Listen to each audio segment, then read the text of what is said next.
صلح و همه مردم، دوست دارم دنیا پر از لبخند، خانواده کنار هم همیشه،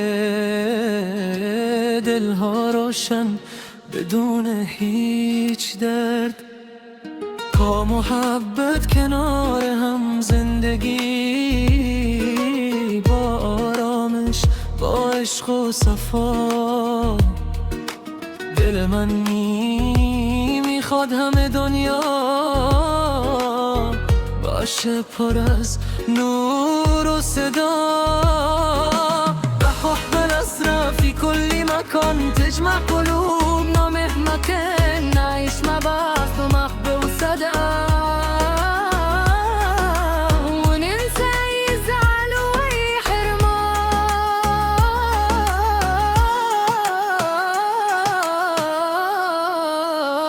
الدنيا أحلى لما نحب ونعيش سوا من غير تعب، كل مرور تبقى قريبة والخير دايما هو السبب.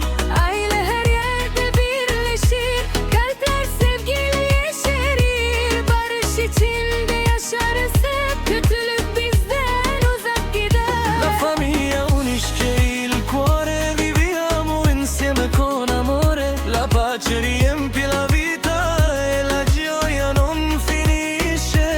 La famiglia rassemble tutto, la paix, l'amor doux, le monde bien plus beau, ton lieu verbindet divers. Liebe ist alles, was zählt, wir leben in Harmonie und vergessen das Böse hier. La familia un el corazón, con amor y comprensión, la paz llena nuestro ser y nos hace renacer.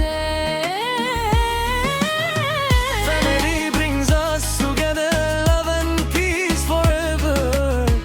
We live in harmony as one, under the same shining sun. A familia une el corazón, con amor y comprensión, la paz llena nuestro ser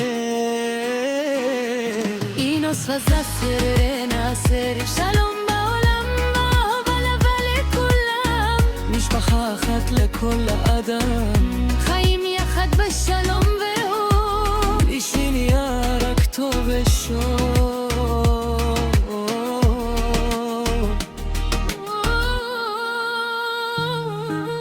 دوست دارم صلح و عشق همیشه، دنیا پر از نور و لبخند بشه، همه قلبه ها یکی بشن دوباره، زندگی پر از عشق و ستاره.